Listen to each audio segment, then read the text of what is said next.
Salut à tous, toujours un plaisir de vous retrouver. Aujourd'hui, on se retrouve juste après la fermeture. D'ailleurs, une fermeture très productive. Je vous laisse aller voir la dernière vidéo si vous ne l'avez pas déjà vue. Mais ce n'est pas le sujet. Aujourd'hui, nous nous retrouvons dans les Launes du Rhône, notamment dans la région lyonnaise, qui est ma région. On va essayer de traquer les petits poissons, mais pas n'importe quel petit poisson. On va essayer de traquer les espèces rares. Je vais essayer de vous faire découvrir les espèces rares de notre région, voilà.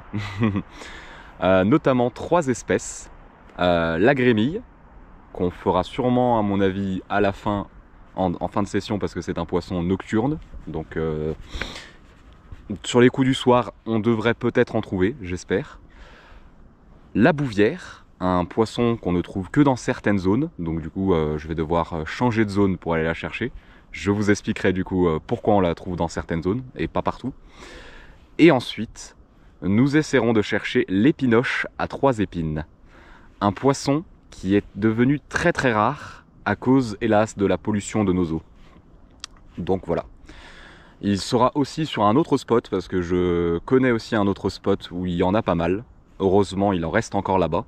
Une bonne population d'ailleurs, donc ce qui fait assez plaisir. Mais en tout cas, j'espère réussir à vous captiver sur ces petits poissons qui sont souvent délaissés, hélas, mais qui sont pourtant magnifiques. J'espère réussir à leur rendre honneur, en tout cas. Pour commencer, le train, merci, en espérant qu'on m'entende toujours. Pour commencer, du coup, comme je disais, nous allons retourner à la pêche ancestrale de la canne à coups, notamment avec notre petite Lakeside numéro 9, une canne de chez Decathlon, spécialisée justement dans les petits poissons. Alors, c'est pas pour autant que j'aurai plus de combats avec, mais ça me permettra de ferrer déjà plus gentiment ces petits poissons. Enfin voilà, j'espère que la vidéo vous plaira et j'espère aussi réussir à traquer ces poissons car ils sont assez rares.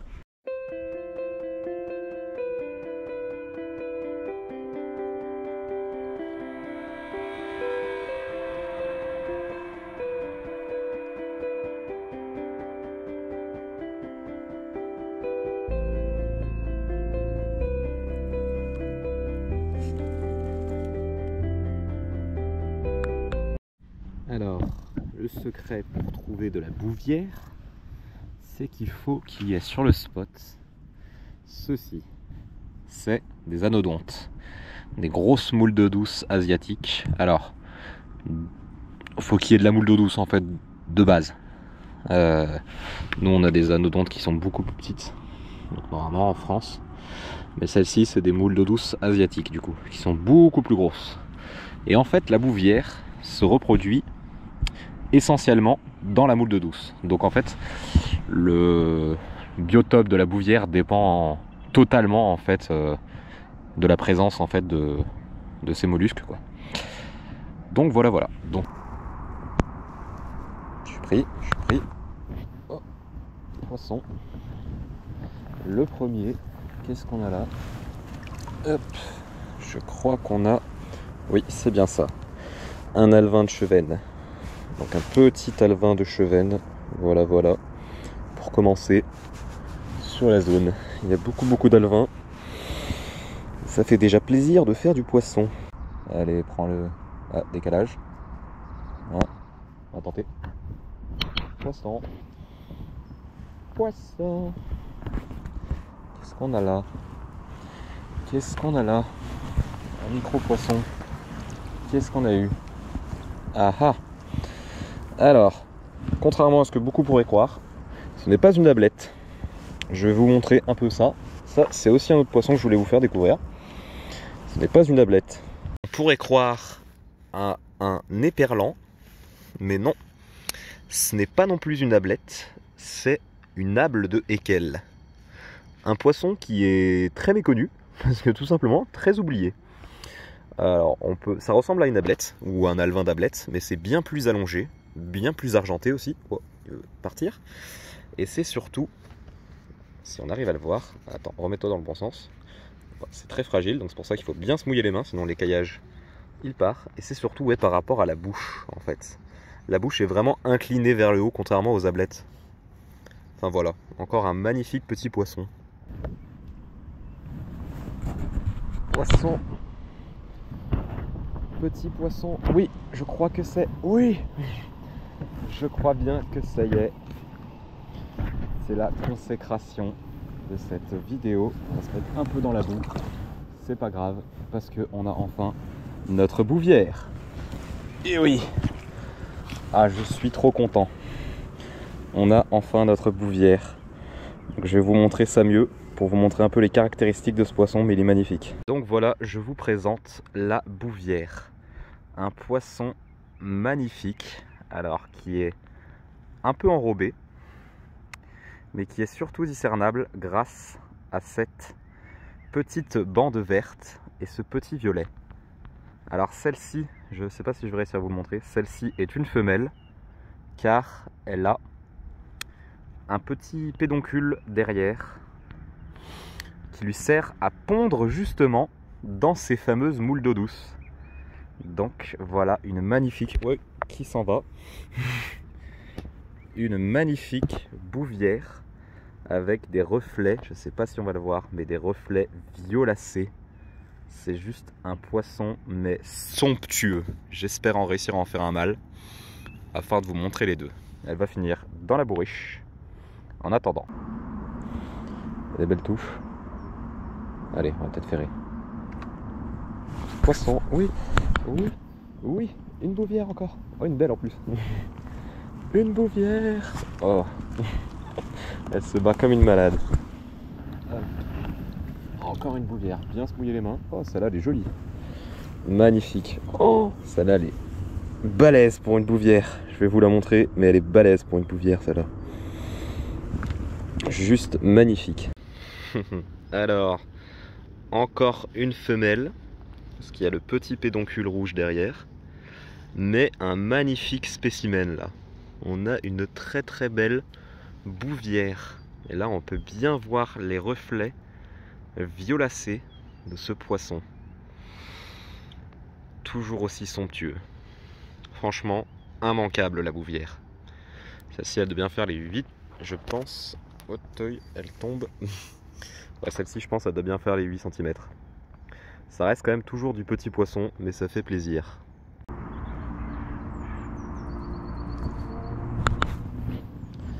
J'étais pas sûr. Qu'est-ce qu'on a là? Un petit poisson. Mais qu'est-ce qu'on a?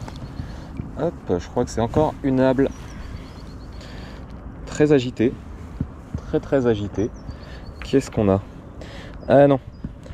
Un petit gardon. Je vais vous montrer. Donc ouais, on a là un alevin de gardon. Donc reconnaissable notamment par sa couleur un peu marron sur le dessus.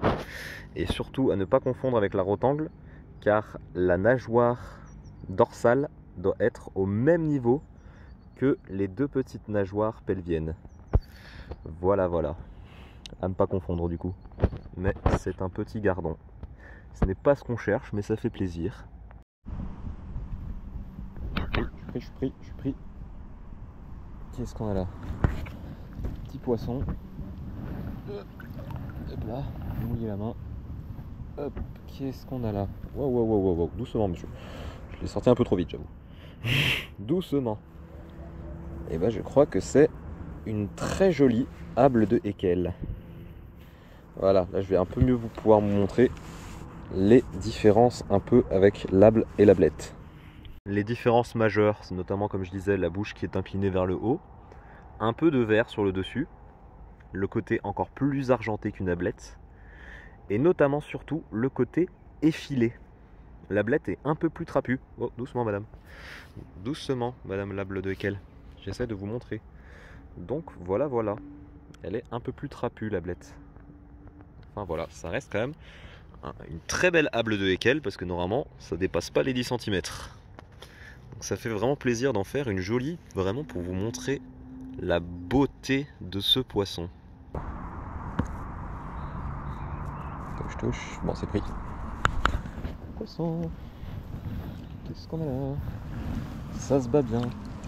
Ça se bat bien. Hop là, une bouvière. Hop là. Excusez-moi. Elle continue à se battre dans ma main. Hop là, jolie petite bouvière. Et là, je crois qu'on a enfin un mâle. Je vais vous montrer ça. Là, j'ai enfin réussi à trouver un mâle et une femelle. Donc le mâle qui a des couleurs juste magnifiques pour la parade, du violet et du vert. Et la femelle qui est beaucoup plus terne, mais qui a ce petit pédoncule pour pondre dans les moules d'eau douce. Voilà, voilà, la petite particularité des bouvières. On va les relâcher. Hop, et ça repart. Au revoir. La petite particularité des bouvières. Et c'est pour ça que du coup on ne les trouve uniquement dans des zones où il y a des moules d'eau douce.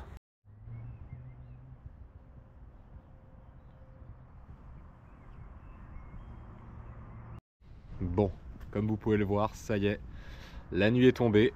On aura tenté de faire la grémille jusqu'au dernier moment. Comme je vous disais, c'est un poisson nocturne. Donc là, ça y est, on voit quand même que le soleil est en train de bien décliner, il est en train de bien partir. Hélas, on n'aura pas réussi à faire de grémille, mais on aura réussi à faire les bouvières. Et ça fait vraiment plaisir. J'espère que les quelques indications que je vous ai données vous permettront d'en faire vous aussi. Du coup, on va continuer notre track des petits poissons. Demain, je pense que je vais aller sur le spot que je connais pour les épinoches, en espérant en faire, parce que j'avoue qu'en hiver, je sais pas trop si ça donne. Et puis, on reviendra peut-être là pour les grémilles, hein, parce que cet endroit, vous l'avez peut-être reconnu, c'était le bassin de joute de Grigny, voilà, je vous le précise. Et c'est le seul endroit où j'ai réussi à en faire une de grémille. C'était il y a un an, mais voilà quoi. Donc on reviendra peut-être là, où on fera peut-être un autre spot. Enfin bon, je vous laisse découvrir tout ça dans tous les cas.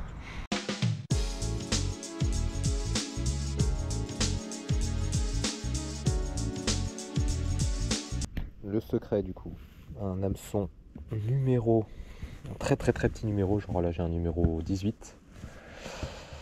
Un tout petit bout, mais un bout d'asticot. Et après, lancer en amont du courant et faire des dérives. Poisson. Ah, alors, un poisson très rare que je vais vous montrer. Une rareté. Un poisson qui devient hélas très rare dans nos eaux. C'est une épinoche à 3 épines. Immanquable. Enfin franchement, c'est très compliqué à comment dire, à ne pas le distinguer. Bon, là on la voit un peu mieux. Donc ouais, c'est vraiment un poisson très rare de nos eaux. L'épinoche à 3 épines. Très rare dû au fait notamment que tout simplement la pollution. Bon déjà on va la remettre un peu dans l'eau en attendant. Hop. Donc ouais, très rare parce que elle a besoin d'un milieu très propre. En fait, c'est le poisson qui résiste le moins à la pollution. Enfin, l'un des poissons qui résiste le moins à la pollution. Donc voilà, ça fait plaisir. On en trouve dans très peu d'endroits, ou du moins les endroits les plus propres. Et là notamment, on est à la sortie de la centrale de Saint-Maurice-l'Exil.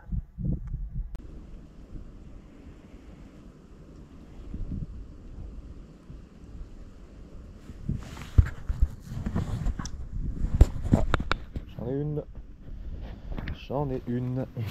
Donc voilà, de nombreuses dérives. Alors bon, c'est pas un poisson qui combat énormément, mais moi je trouve que c'est un poisson juste magnifique.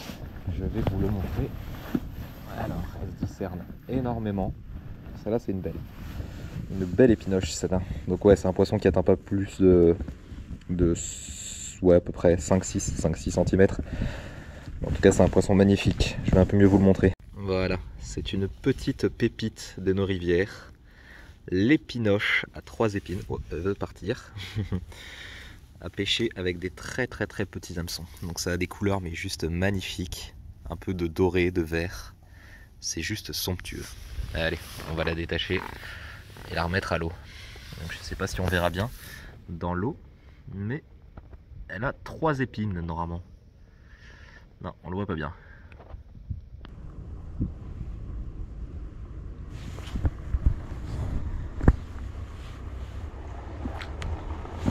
Hop, une troisième. Franchement, c'est très subtil. Limite, le bouchon, en fait, ça sert juste à bien dériver, quoi. Parce que c'est vraiment de la... à vue. À vue, en fait, on les voit. Elles vivent en banc, donc on les voit toutes sauter en même temps. Et alors, toujours bien se mouiller la main. Comme c'est des petits poissons très fragiles. Et encore une épinoche. Celle-ci, c'est un mâle. Je vais vous montrer un peu pourquoi après. Donc, comme je vous disais, c'est un mâle grâce au rouge qu'il a sous le ventre. Donc c'est pour attirer un peu les femelles. Voilà.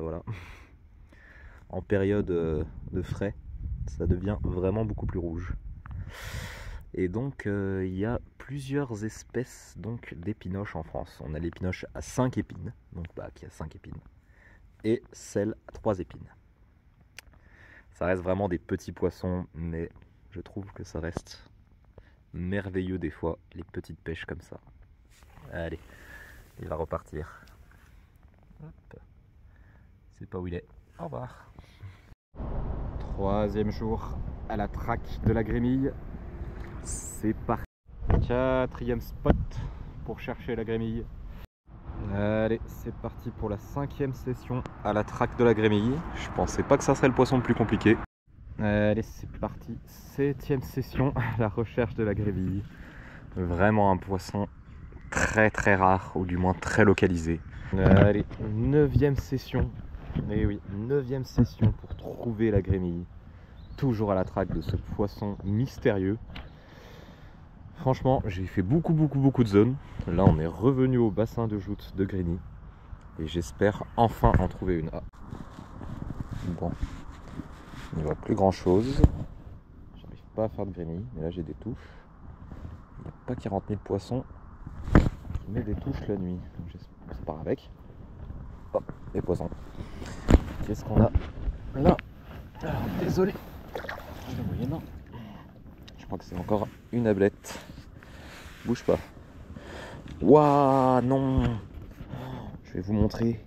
Waouh, c'est rare, mais je suis pas pour le relâcher celui-là. Alors, c'est un magnifique poisson avec des très belles couleurs, mais il n'est pas de chez nous celui-là. C'est un Pseudo-Rasbora, appelé aussi goujon asiatique. Et là, c'est une espèce invasive qui vient d'Asie, logique, et qui hélas est porteur d'une maladie ou d'un parasite, je me souviens plus trop, mais il me semble que c'est une maladie qui refile aux autres poissons, et hélas, ça tue un peu nos poissons. Donc reconnaissable franchement, avec sa toute petite bouche, assez fuselé le poisson, donc assez triangulaire. C'est pas une grémille, mais franchement c'est une espèce assez rare. Mais bon, et là je vais pas pouvoir le relâcher. Et c'est une fin de session. Hélas, on n'aura pas réussi à faire la grémille. C'est le seul poisson, enfin du moins la seule espèce que je voulais vous présenter qui me manque. On aura déjà réussi à en faire pas mal, franchement c'est déjà super bien. On aura réussi à déjà faire les épinoches qui sont très compliquées. Les bouvières qui sont relativement faciles, en fait il faut juste trouver les bonnes zones. Je vous ai montré comment les trouver. On a réussi à faire des ables aussi. Je voulais bien vous montrer justement parce que c'était un poisson qui était assez confondu avec l'ablette. Et puis on aura réussi aussi à faire une bonne surprise, le Pseudo-Rasbora. Bon hélas on n'a pas pu le relâcher, mais franchement c'est la première fois que j'en fais un. Alors on est toujours au bassin. J'ai essayé encore un petit peu de pêcher la grémille, mais beaucoup trop localisé comme poisson. Et même si j'en avais fait 2 il y a 2 ans dans le bassin de Grigny, hélas j'ai pas réussi à en retrouver aujourd'hui. Toujours grâce à notre canne l'Alexide 9 de chez Decathlon, qui est vraiment somptueuse, parce que on sent vraiment le combat quoi, même sur les petits poissons. Et puis bon, même si j'ai pas réussi à faire la grémille, j'en suis le premier de peiner, mais j'espère quand même que la vidéo vous aura plu, que ça vous aura fait quand même découvrir pas mal de petits poissons qui sont souvent délaissés par les carnassiers, enfin pour la pêche du carnassier. Et voilà quoi, c'est une vidéo qui me tenait aussi à cœur. J'ai fait beaucoup de sessions pour essayer de faire cette grémille, notamment une dizaine, 10-11 sessions. J'ai pas réussi, mais c'est aussi la pêche, c'est aussi ça la pêche. des surprises, des découvertes et aussi de la persévérance. J'ai eu de la persévérance, juste pas eu de chance. Enfin voilà, j'espère quand même que les vidéos vous plaisent toujours. Et n'hésitez pas à vous abonner et à laisser un j'aime si ça vous plaît. Moi je vous dis à la prochaine.